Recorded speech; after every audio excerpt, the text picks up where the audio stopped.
How you guys doing today? It's About This Love podcast with your host Dell and Charel. Say what's up to the peoples. What's up, people?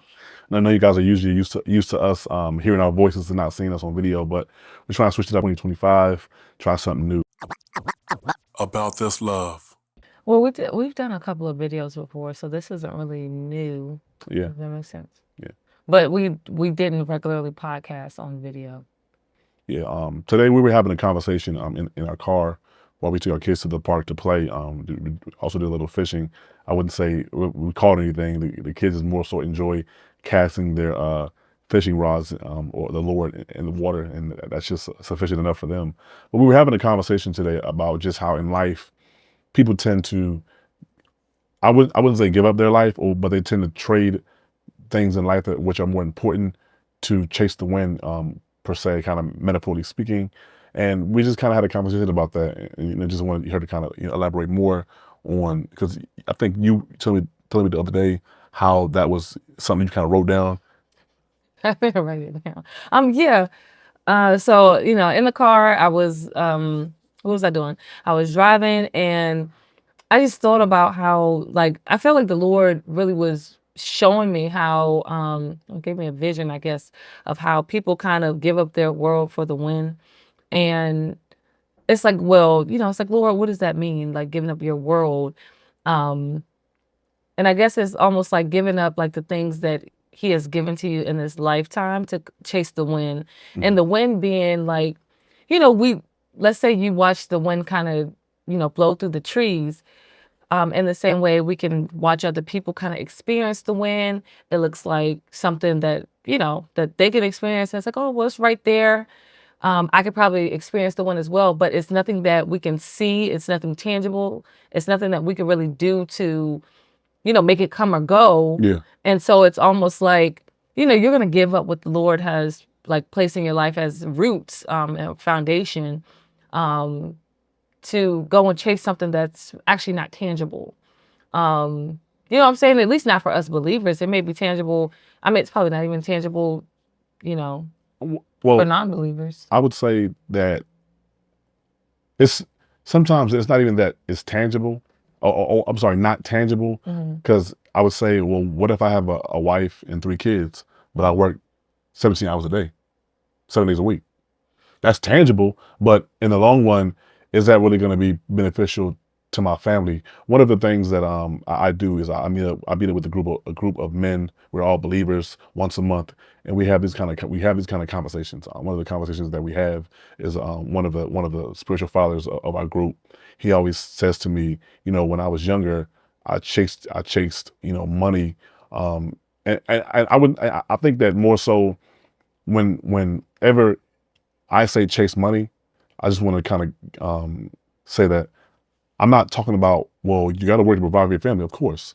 But there's also in some instance where maybe let's say it takes 88 grand a year for me to provide for my family, but I make $200,000 with overtime because I'm just chasing the extra money. And it's like, well, what am I sacrificing to get to the 200 versus just being sufficient on the 88 or the $90,000? What I'm actually sacrificing is the time with my family.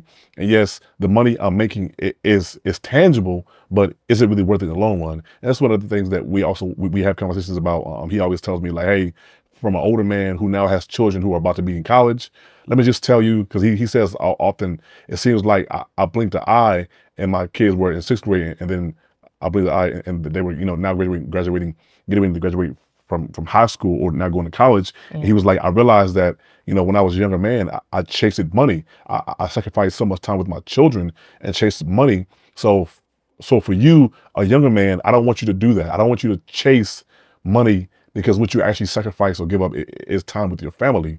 And I feel like to some people, they would say, well, you need that safety net, and you got to have money to survive. And I would agree that that's true. But put yourself in the shoes of, oftentimes I think about people like who are billionaires, like a Jay-Z or a Beyonce or a Kanye West, who has more than enough money probably for 1,000 people in a lifetime, but yet they still continue to kind of push themselves to make more money.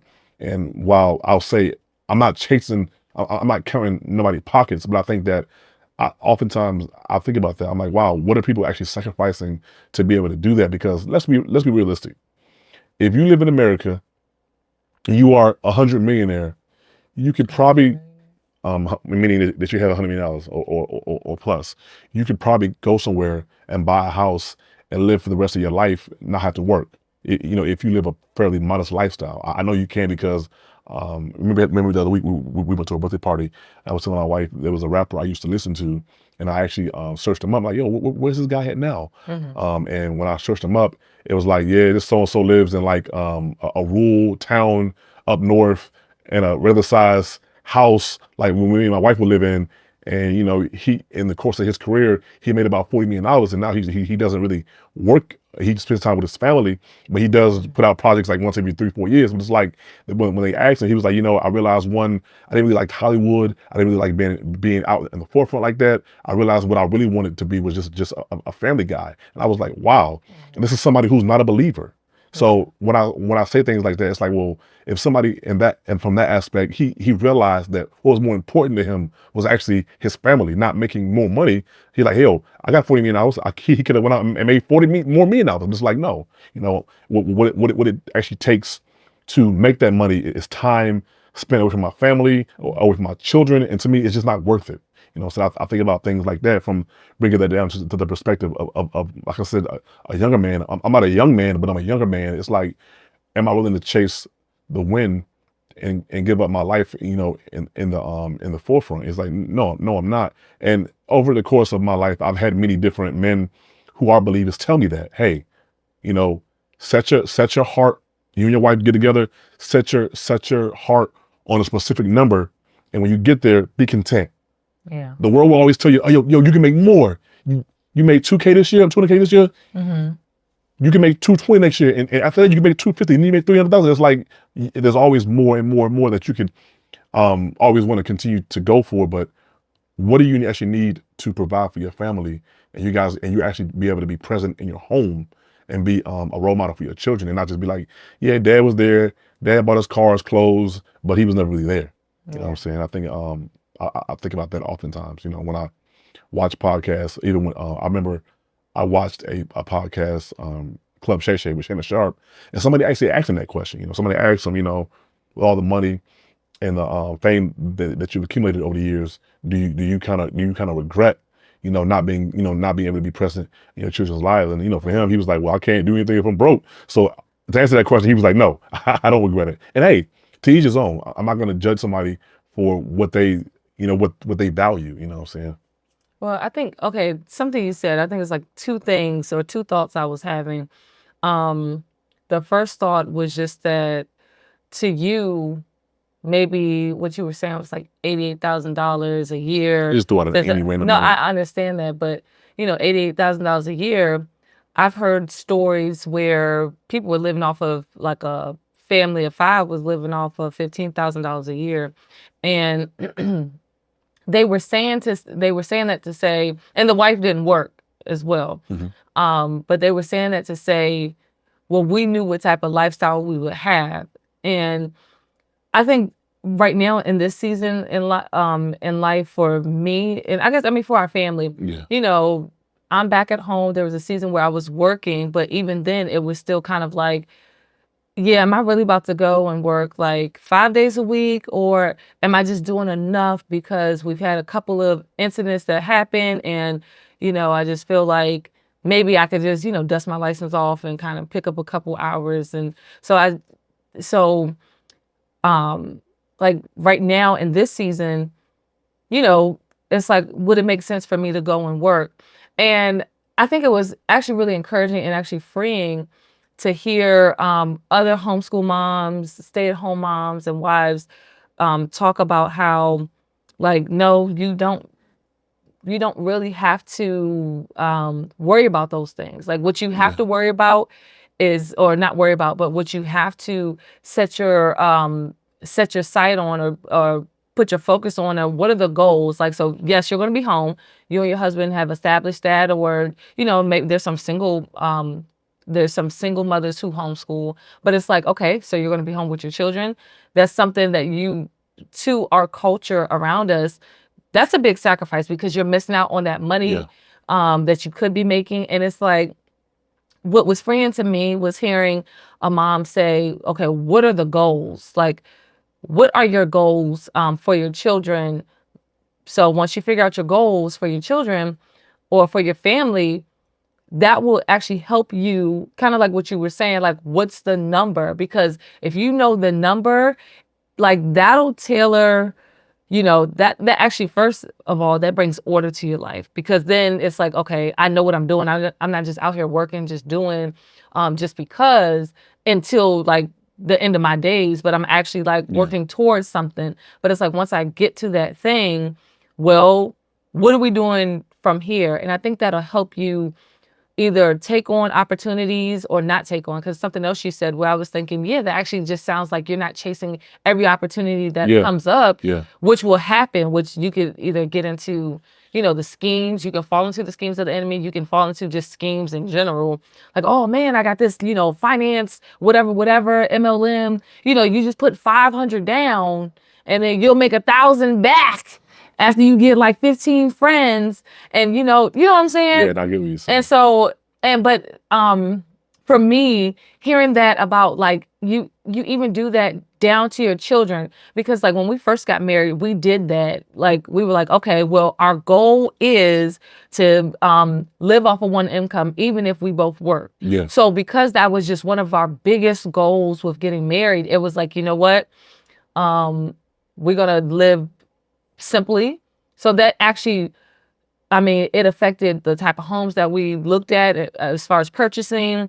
Also what we did spend our money on, what we didn't spend our money on. We got used cars, not brand new. So that really shaped our lifestyle. So then when you go and see others where it's like, man, they doing it big. They, on a yacht, or they traveling every week, and, like, when do they have time to work? And it's just kind of like, well, you never know. They might have a bunch of credit card debt to, go on these trips. On that lifestyle. Or have a timeshare. or have a timeshare. But it's either way, it's like you will stop doing so much of the comparison. Or even if you start to compare, it's like, but am I really about to do that? Like, does it align with my goals? Because I feel like even when you set a budget for yourself, it's almost like, did I spend too much this week? What can I cut out? What can I do to stay here so I can be comfortable? One of the things that you said when we went into home buying, our realtor tried to push us into like a bigger home. Yeah, because they get a bigger cut, and once you, I mean, I'm pretty sure people out there who have gone through the home buying process already know what we're about to say, but I'm gonna say anyways. For those that don't, but sometimes you say, well, my budget is like 150, and then you go and do your do your paperwork to get a home loan, and they see how much you actually make. Like, oh no, you can afford this right here. And it's like, I think we were quoted like we actually approved for like 300,000. I was like, nah. At the time, granted, we bought our house before COVID, or right when it was on the forefront. October, and COVID hit like that next year. So the prices for homes the interest rates were like 3.6, 2.9. So they were real low, especially in the Baltimore area, which is where we live at. The homes were definitely like a buku cheap. So we got in at a good price, on the price that we wanted. But to her point, when they see that you can actually afford a lot more, they're like, well, you want this house right here? And we're like, no, we actually, we have a specific number that we want, and the reason why we don't want our mortgage to be, so much that we need two incomes to have to pay it. So that was kind of our reasoning behind doing what we were doing. Did that mean that we couldn't get the biggest house? Yeah, that's exactly what that meant. I mean, we couldn't get the biggest house that we may have wanted, or that we may have solved, but that was the sacrifice that we were willing to make in order to live the lifestyle that we had agreed to live. Yeah, I think with you saying that, I remember specifically one time we were sitting at the table with her, and hear me out, like, because we do this. This is realistic. We do it. It's like, well, the houses that we said that we wanted wasn't really falling under our price, that, the price that we said we were willing to pay. And I think, like, when you think about it, sometimes what we want isn't going to be readily available when we're ready to get it. You know what I'm saying? Because it's not falling in line with our goals, if So that what does makes that mean sense. then? Well, what I'm saying is, I just remember you put your foot down. You were like, "Don't show me anything else that's above what I'm saying." And then I think what I think it means though, like from that scenario, I had just gotten from you that it's like, no, I want to stick to this because this is the lifestyle. And I remember we walked away from that meeting with our realtor and you were like, she keeps pushing us to kind of go above. And I said to you, like, well, you are telling her that you want this, this, and that.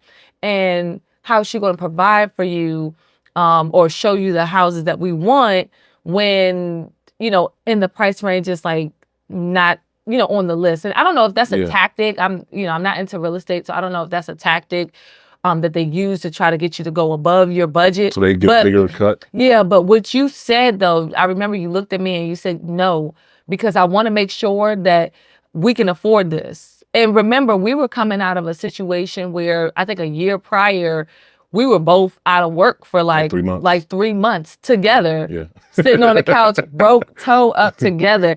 I mean, and so when you come out of those situations, it's one or two things that can happen. You can either be like, man, I got money now, so let's hit the ground running. Or it's like, let me move a little bit more cautiously. Let me can happen. Yeah, let me be more intentional. And even back then, even when I came to the new job, I remember I got hurt again.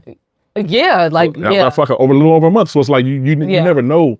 You never know what can happen. And oftentimes when people go into situations going back to chasing the wind, you don't know what can happen. You don't know. Like, yeah, I have a car, but you don't know if if your car might get hit, you might get into an accident. Like, you don't know what could happen. Yeah. So it's always to err on the side of caution. And one I'll also say too through that process that I want to mention that we had to trust the Lord. Like we were very prayerful. We were talking to the Lord the whole time. Like, Lord, you know what we want, Lord. You know what we said. We know what we need. Please, Lord, can you make a way for us to be able to get what it is we want and need in this price range? And God did it.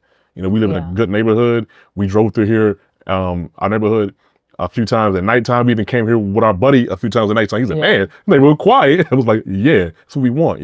Nighttime, 9, 10 o'clock at night, everything was quiet. And that's what we wanted. And, we're happy with, the home that we purchased, and we ultimately happy that we decided to trust the Lord, So I have a question on that, because then some of the things I wanted to read, some of the notes that I took down when I first heard the Lord say this.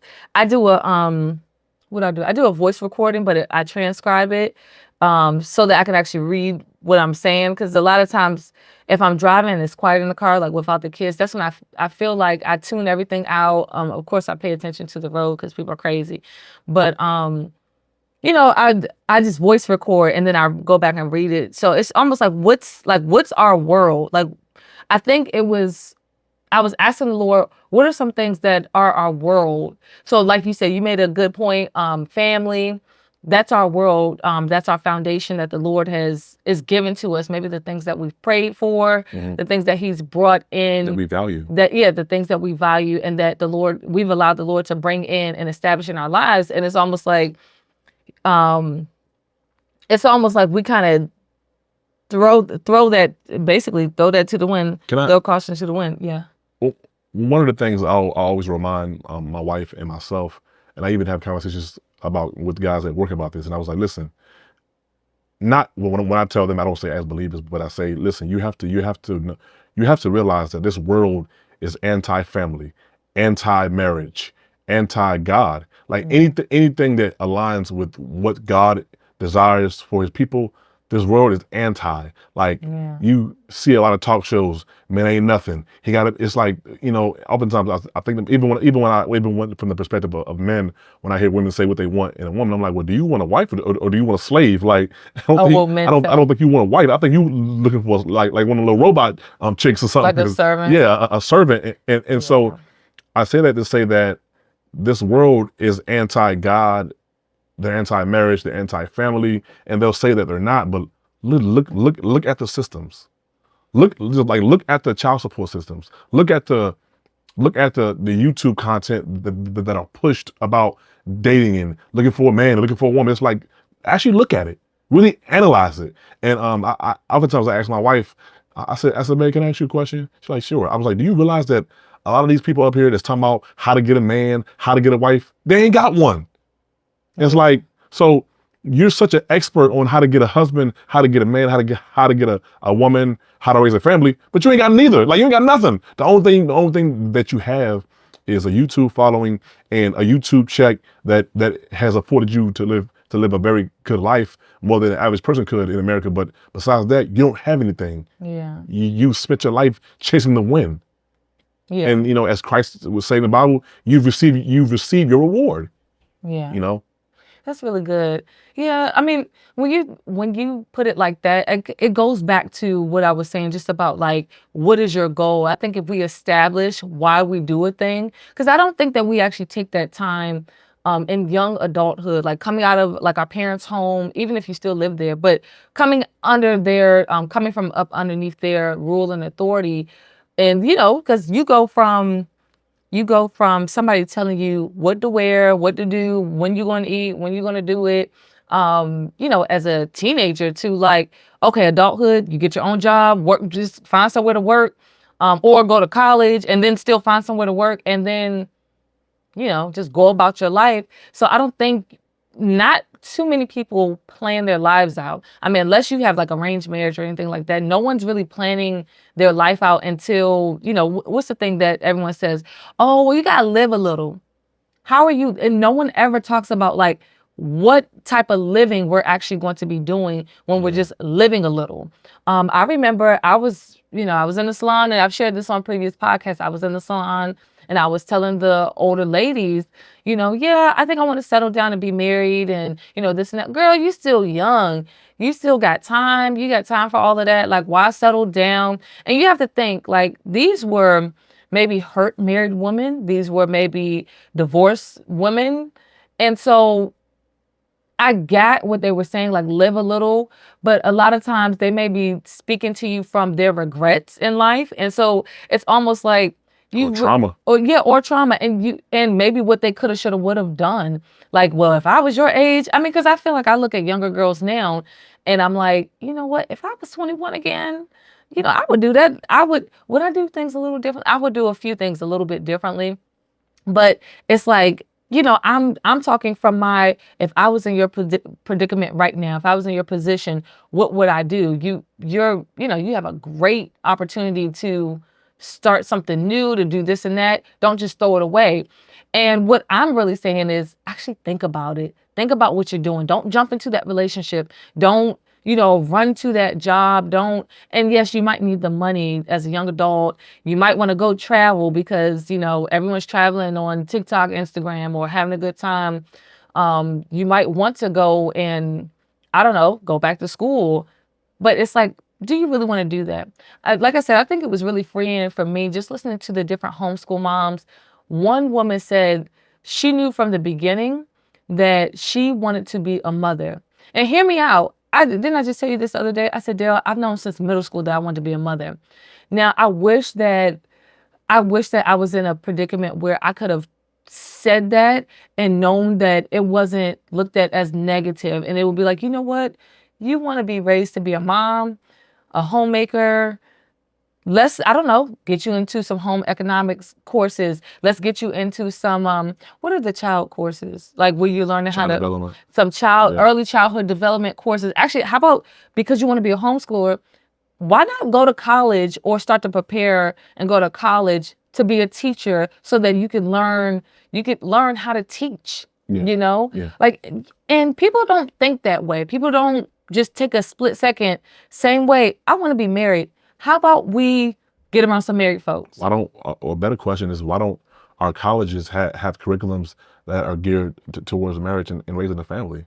Like, Well, I mean, I think about things like, I mean, of course, we know why our culture's anti-marriage. Like, that's why. Like, why would I give you, help you learn how to be married when I don't want you married anyways? And I don't mean more so the culture, much more as it is the enemy. Like, one of the things that I think about often is how when me and my wife. Oh no, sorry, I was putting my cup down. When me and my wife got married, one of the things that I realized is that we really wasn't prepared for marriage. Like it doesn't matter. It doesn't matter how much of the desire we had in our hearts.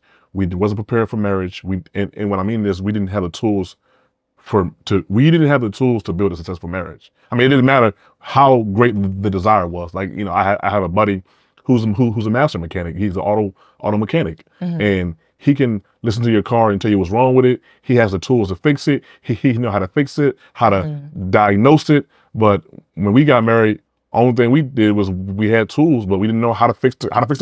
We didn't know how to diagnose it, so it didn't really matter. And so I feel like oftentimes one of the biggest I feel like hurdles is in with people in today's culture who want to come from a godly perspective, is that unfortunately you don't have the tools necessary to really build a good marriage and to build a good family. So a lot of what me and my wife had to do was learn by bumping our heads, and I'll be the first to say, if it hadn't been first for God, the Holy Spirit, and the people in our lives who were believers and who had been married longer than us, we probably wouldn't still be married. And they continue to answer the phone. I say that, as a testament to God and as a testament to God's people, that if you have the desire and you surround yourself with people, who have the tools, who've gone before you, who've bumped their head, can tell you, listen, man, I did this and I did that. I bumped my head a few times. Don't do that.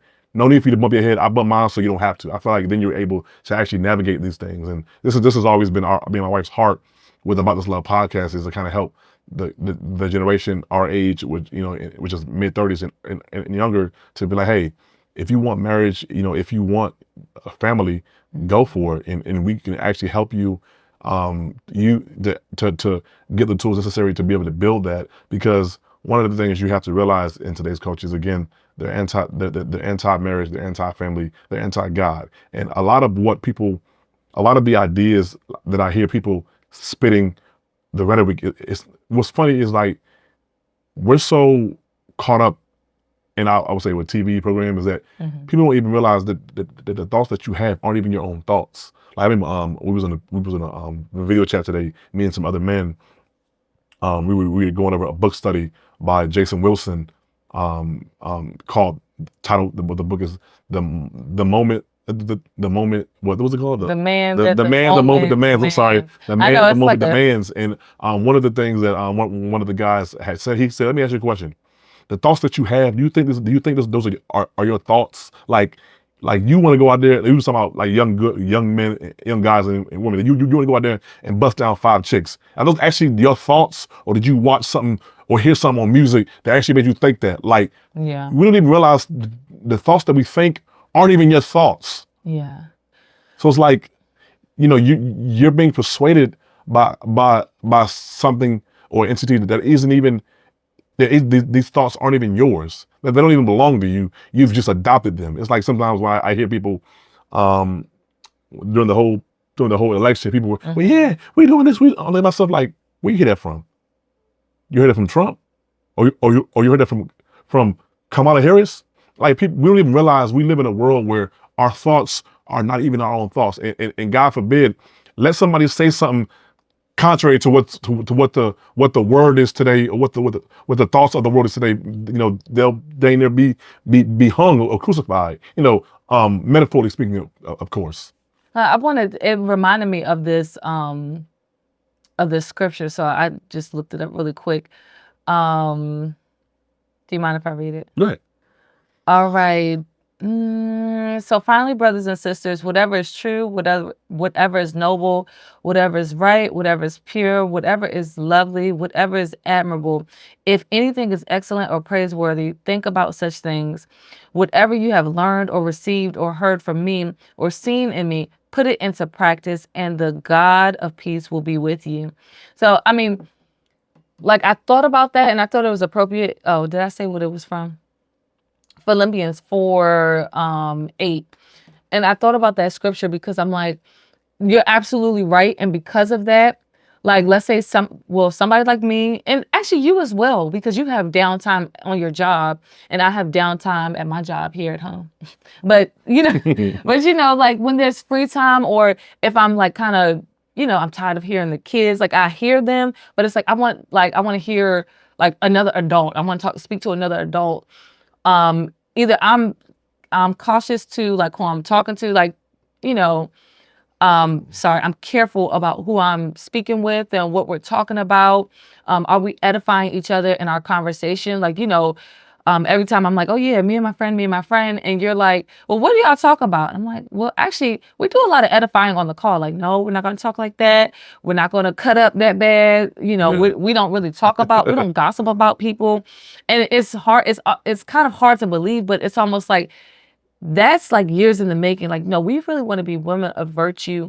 And so the way that we do that is not get into that crass kind of, or what people say, that low energy, like that's real low energy. Frequency. Yeah, low frequency, kind of conversations. And maybe we do kind of go down there, but it's almost like, yeah, we about to get low for a second. All right. So, share what's on our heart and then let's come back up. Or do you want to hear what's heavy on my heart? Okay, cool. But then also too, when I'm not speaking with, my friend, it's like, I've actually I've had to seek out different podcasts, different books, different ones. And a positive or kind of reinforce the things that you want to attract.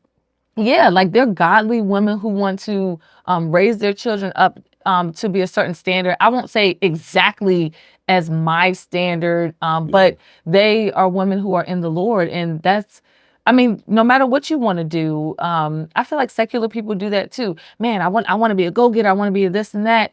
They go and listen to that person. Yeah. So why as believers, and that was the other thing that I felt like the Lord was showing me, like, why as believers do we think that we can kind of go into society and, well, because we got God, I can maneuver differently because I hear from the Lord. Because I thought that was like, you're right. We actually do have that false sense of like, well, we won't be taken down by this thing because, we got God on our side, and get a head chopped off. Exactly. God, I thought I was your boy. Right. And it's like, hold up, how did I end up here? Like, I thought, Lord, like, how did I end up here? And it's like, well, what do you think God says to that deal? I mean, I think there's a difference between like me going somewhere and God sending me there. I feel like even I don't know the exact address in the scripture, but I remember when Paul wanted to go somewhere and the Holy Spirit restrained him, said, no, don't go there. Like, don't go there. And who knows why. But I think sometimes, like, when we're connected to God, like, I feel like in that essence, he will actually prevent us from going somewhere. Like, no, I don't want you to go there. Right? No, you don't need to go there. Yeah. Go over here. But I feel like when you kind of a believer and you don't submit your life to the Holy Spirit, you kind of just go over there and get knocked and get shot up. Figuratively, of course. Figuratively, not literally, but you get beat up or get knocked up with a kid or two, or you impregnate a woman. It's like, well, look, God, why was you at God? I didn't tell you to go over there. I didn't tell you to be around the women. I was telling my wife, there's a show on Netflix that I watched recently. It's called Temptation Island. And I will say, before I watched the show, I didn't realize it would be as sensual as it was, as far as sexual. All the women wearing bikinis and stuff. I'm like, Temptation Island, no. I watched it because I really wanted to from the perspective of relationships. I told my coworkers, I said, hey, before I even watched it, the show, I called it. I called it like on the rip. I said, hey guys, I'm telling you what's gonna happen. The people who go on this island who are unsure in their relationship, or who have had infidelity or insecurities in the relationship, I said they're not gonna make it. I said the ones who are sure and certain who go there, they're the ones that are going to make it. And one thing I will say is that after I said that, I think the next day I watched episode 1, and the first 5 minutes of the episode, it's 4 couples, so it's 4 women, 4 girls and 4 guys, and they talk about what brought you here. And 3 of the 4 couples, there was infidelity. 2 of the couples, the men cheated. The 1 couple, the girlfriend cheated, and the other couple, they were kind of just really just like more so like, well, I want to be married, but I also want to see, can I be tempted? Which again, I don't. To me, it's foolishness. But I will say that the couple that because his girlfriend, I guess, had cheated early on in the relationship. But push come to shove, out of all the couples, two of them actually continued to get back together. Yeah. One of them actually ended up getting engaged. The one couple, the guy had intercourse with 2 women on their side of the island, and the girlfriend took him back. And really, you can see she took him back more so because she was like, well, I mean, in my mind, what I gathered from it was like, well, I don't really know if I'm gonna be able to get somebody else, and Oh, and wow. I know. Well, I mean, that's not what she was, but No, that's what based you're off saying you perceive. the perception that she was giving, and I know he know I'm a good woman, so I'm gonna let him take me back. And I was like, I mean, I guess whatever. I mean, I don't know, but it's just like, so what's my point? Well, I guess you. Yeah, that's my point. No, you getting caught up on the show, but I think what you were saying is just that, what you spend your time consuming, and also the world is against relationships. Yeah, So, yeah, you were just saying like a show like Temptation Island is almost like because what I said was that we think we're gonna go in there, yes, and yes. because we got the Lord on our side, Yeah, and we'll be like yeah. unscathed. I mean, because And then I the mean, Lord is not going to send us certain places. yeah, it was. I mean, it's. I mean, really, it's foolishness. It really is. Like, even one of the for the couples, they introduce for the couples. It's like nine men that will be living with the girlfriends while they're on the island, and it's like 9 women that will be living on the island with the boyfriends while they're on the island. So the girlfriends go to the other part of the island with the 9 men who are not their boyfriends, and the 4 guys go to the other part of the island with 9 women who are not their girlfriends. And the dude's like, "Yo, man, I'm coming to take your girl," and the woman like, "Yeah, I'm coming to take your man." And I was like, "Yo, come on, get out of here, yo." I'm not gonna say that's modern day. But I mean, it's one aspect of it is entertainment. But do you know one of my coworkers said, who's not a believer? He was like, he said, "See, that's the problem, with the media and with TV shows." He was like, they're actually not promoting relationships and marriage, and he's a non-believer. And I was like, wow, really? So even they see it. They're actually not even. They don't want you. But they want you to be promiscuous. They want you to have 2 or 3 boyfriends or 2 or 3 girlfriends. That's exactly what they want. They want you to have that. So it's like, I watched it from the aspect of I wanted to see how things would play out. Not even like the sexual part of it. Like, that's just a part of like American TV, But it's like I really was interested to see how it would play out, and I was right. But I was wrong is that I didn't see the other couple staying together who the guy had intercourse, but they did, and the other guy, I was like, yeah, they pretty seemed like they was kind of sure, but didn't really know. So I mean, I was pretty much head on before I watched it, who would stay together and who wouldn't stay together, But we didn't like I watched the show. Love is Blind. You don't. I mean, no. I mean, but you really don't know if they really had a solid foundation or were they just dating because you know what I'm saying? Because people, I don't think it's. Hear me out. Yeah. What I mean is that out of all the couples, they were the ones who, when asked if they want to be together, there was no uncertainty in their answer. Okay, so out of the mouth, the heart speaks. Okay. If I'm uncertain about us, I'm gonna say it.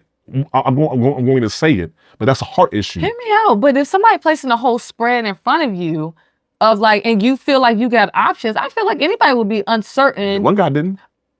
Listen. Maybe the one guy was certain, but it's almost like, yeah, forget that. Like that sounds like people who have had a solid foundation well, they on a show. I don't know how solid. But what I'm saying is it was like, no matter what, like, like people on a diet, it doesn't matter if a whole platter. You're right. Yeah, if I'm on a specific diet, like, well, I know I can't do this and that. It's like cheesecake, he go cheese. Not even kind of cheesecake. You're like, yo. Yeah, somebody really involved. No, so I mean, okay, so you're talking about I was gonna say Love Island, but what is it called? Temptation Island.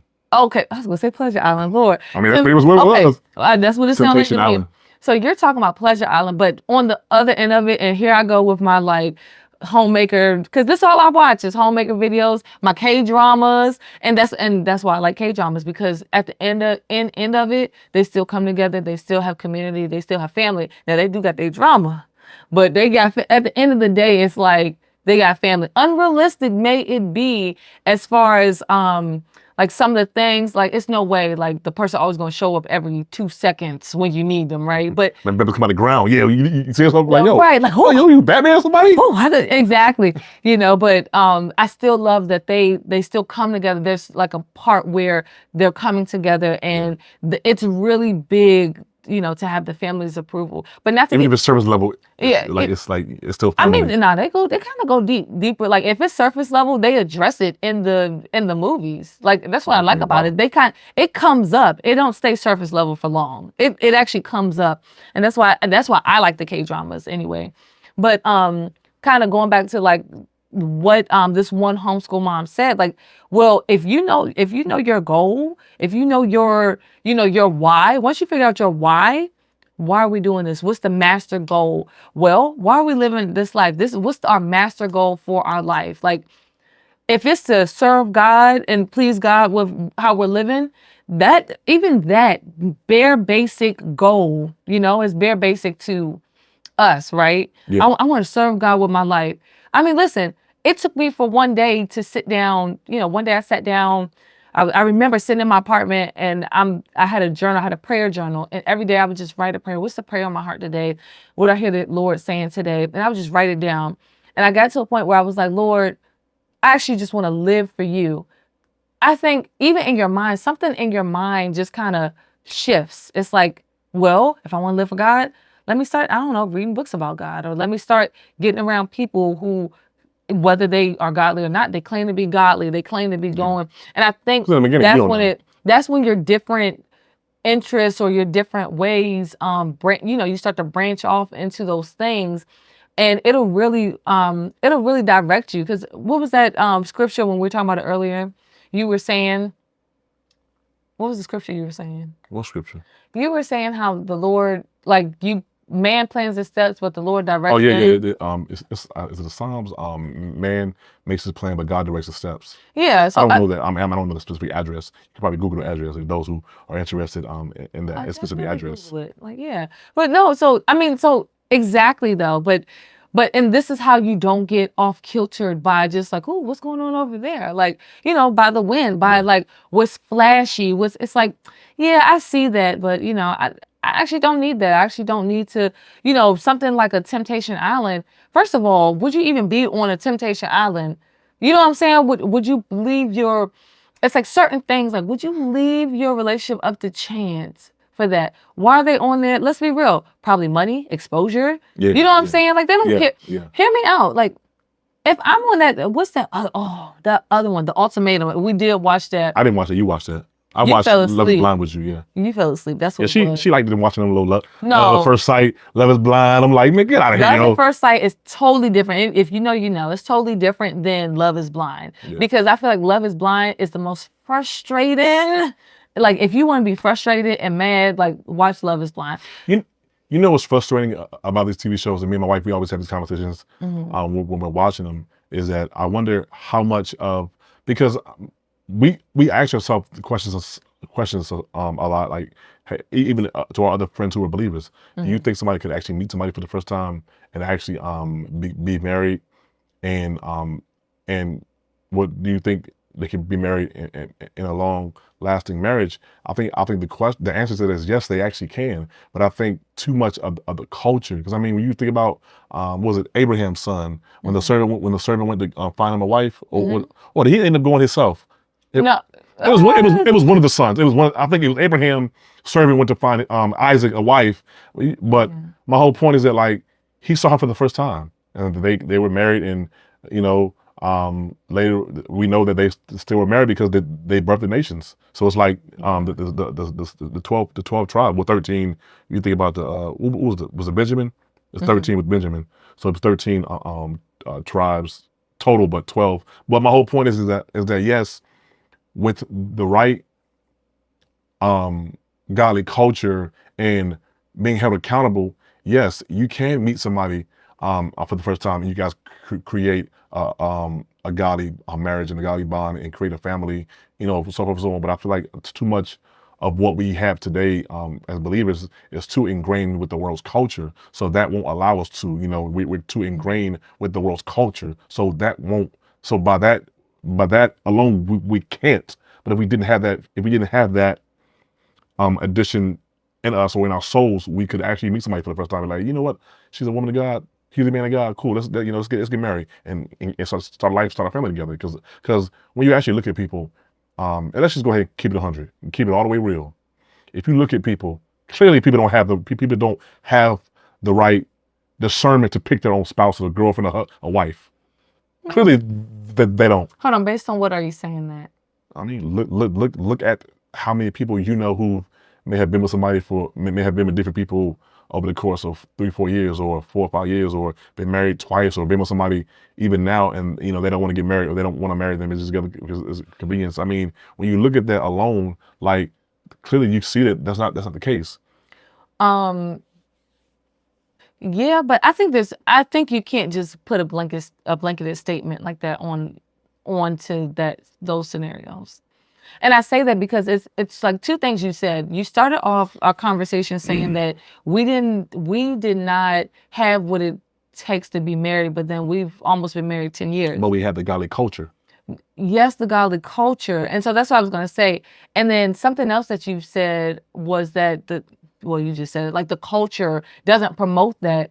So it's almost like we don't know the scenarios. They probably did pick, you never know. And I've heard other believers say that they don't believe in soulmates, and that, because God gives us free will. I would agree. And hear me out. Like I've told people in my family who are secular, they're not believers, or I don't think they're believers. They're not overly, overtly Christian or anything like that. But when I've had the conversation with them, I've been like, you know what, down to the bare bones of it, if you choose him and he chooses you, I mean, that's a good start. Yeah. Because at the end of it all, we're going to argue until we come to a resolve. We're going to stay together. Like it's like, you know what I'm saying? Yeah. We're going to stay together because we want to be together, but we're still choosing. I think in today's culture, a lot of people. You gotta have when you start putting, because you were telling me about your list when you got married. Like when you start having a list, I have a list. Yeah, you told me you had a list, so you had to give me your list. Was that me? Yeah, you. I don't think I had a list. I don't think it was carnal, but you said you had like a list. You had what you wanted in a husband. It was okay. It probably was a list, but it wasn't like how the list is. How people's lists are today. I understand. It was more so like, is it a man of integrity? Does he love his mama? Because that's a big thing. And and how is he like around family dynamics? Like I think it was really bare. And this is me kind of coming up with stuff. Excuse me. And did you want to be married? That's why I said it wasn't carnal, but it was more so like, would you say like I think it was a standard character, not like money wise, but it was more so it was character things you were looking for. Yeah, it was, but I think it was just because you got to remember, like I was early in my walk with the Lord and in my intentional walk with the Lord when I met you. So I don't have any standard to base a marriage off of or a spouse off of. Yeah. So I was like, Lord, what are a few things that I can kind of going back, what is my master goal of like, this is what do I want? And if he's not saying these kind of things, because I feel like you had a list. Sorry for you. Huh? Sorry for you. I'm sorry for TLC off of House Party 3. Mm-hmm. Sorry for you. Oh, I don't remember House Party 3 like that. She don't know a lot of them old movies. Yes, I do, but I don't know that one though. But I get what you're saying. But no, so it's this is totally irrelevant. Oh, God. I had to let her watch Training Day for the first time. Was it like last year? She had never seen it before. I said, "What? You ain't never seen Training Day?" But if it's too much blood, I can't do it. Jake, sir. I'm sorry. Okay. Shoot program. 24-hour lockdown. I'm sorry. Go ahead. I'm sorry. See, because this is video, if I cut it out, it's probably not gonna make sense. But no. So like you were saying, like I was saying, like, no, I started to say before you cut me off, or not cut me off, but went left, that you had a goal too. Because I remember we were walking around the lake. Remember that? We were walking around the lake, and you said something where you were like, if we were to get married, and I felt like you asked me a bunch of questions. Like, what are some things that you want from life? And if we were to get married, would you be willing to give this up or do this and that? And it wasn't give up like you were trying to force me to give things up, but it was almost like, how are we going to become one? Like, yeah. Like, it was, hear me out. It was give up, like, are you going to get on my insurance? Give up. You know what I'm Oh saying? yeah. It was that, because I was like, oh man, Well, he being serious. Like, what I was gonna say before I said you had a list, and we could probably bring it to an end. mhm. What I was saying is that oftentimes a lot of people, a lot of men and women, when they do have a list today, like like I said before, I listen to a lot of relationship podcasts that are carnal and sensual. He gotta have, make 6 figures. He gotta, be cute. He gotta have, he can't have no kids, and it's like, and when I'm hearing this, I'm like, well, how he treat his mother? Is he nice? Is he polite? Is he kind? Like everything, the things that you want in a man aren't really anything of noble character. If a man is making 40 grand today, 2 years from now he can make 100 grand. It was like, so those things aren't Or no necessarily grand. like when we got together. Like I said all the time, we were broke. We Hold on. We were not broke. we were brokes. I was But not broke. 10 years later, we've been married for 8, together for 10. That's not really the case. We look back now when we first met, and we laugh like, wow. But one of the things that I will say is that, like, when you look for a spouse, like me and my wife said earlier when she was saying the things that she wanted in a man and vice versa, is look for qualities that money can't buy. That's what I'll say. Look for things that money can't buy. We say that as a testament to God, to say, like, a lot of the ideas of what you want and what he got to have a 6-pack or she got to have that stuff don't matter, man. I mean, I'm just saying that stuff really doesn't matter when you're talking about the living with somebody for the longevity and how they treat you, when you're angry at them or when they're angry with you, and how he or she can treat children. That stuff don't matter. That's not really relevant. And I think that, when you get older, you realize that. So us being able to say, hey, if you're somebody who desires marriage, or if you're somebody that wants to be in a godly relationship, focus on things that money can't buy, But also too, and then once you get that, like, and you've seen how, well, not how hard the Lord has worked, but you see how the Lord has brought that together. Don't be so quick to, like, give it up. How difficult it is to maintain too. Marriage is difficult to maintain. So if somebody who has been with somebody for 10 years and married for 8, marriage is very difficult to maintain. When I talk to people, to young guys in my family, I tell them, hey, how's marriage? It's great. It's But it's very difficult. difficult. I mean, it is. It's not. Nothing that's worth having. Nothing that's worth having isn't going to come easy. I think you should correct that. I don't think it's difficult. I think there's difficulties. I think it's work. And not all work is difficult. Ain't work difficult? No, your work probably difficult, but ain't all. What would you something else difficult? I don't think it's difficult. I think there's difficulties, but and you and I could. Is that the same? No, it's not. Because if it's difficult, the whole thing is hard. But if there's difficulties, there's certain aspects of it that's hard, but the whole thing's not hard. Everything not hard. So would you say that we're difficult? No, you're difficult, but you're difficult too. Listen. Well, I mean, you know what? That's a good point. Maybe marriage isn't difficult. Maybe we're just difficult. No, but exactly, and that could be a whole nother podcast episode. Because I was talking to my clients one day about this, who are married, and I was just, I was saying some things about it. If you can go back and change anything in your marriage, what would it be? So of course, it's almost like, why are you asking that? What you know what I'm saying? But then I was vulnerable with them, and I shared, like, you know what? Actually, I would not, I wouldn't go back and, like, not marry you. But I said the same thing. But I would be a little bit, I would be more lax on things, because I said the same thing. Yeah. Because we had gotten married, and like I said, I was new in my intentionality with Christ, like new to, like, being really consistent in the Lord and the things of the Lord. I took a lot of things serious. Like, yeah. I mean, okay, I know this is your example, but I can't think of one of my examples. Oh, actually, I do have an example, so I don't bust you out. Nah, bust me out. Keep it real. Well, okay, I'm gonna keep it real since you said it. One time, you made me breakfast. It was like a Saturday, and you made me breakfast, right? Dale, I came down and I was like, I just want some cereal, Dale. Like, I don't even want to sit up at the table this long to eat breakfast. And it became a big blow up because you were like, man, that's dishonorable. You're not eating my breakfast. Like, I done sat and cooked for you, and that's dishonorable. And I'm just like, because I don't want to eat pancake and eggs, I just want cereal. Like, Yeah. I just want cereal.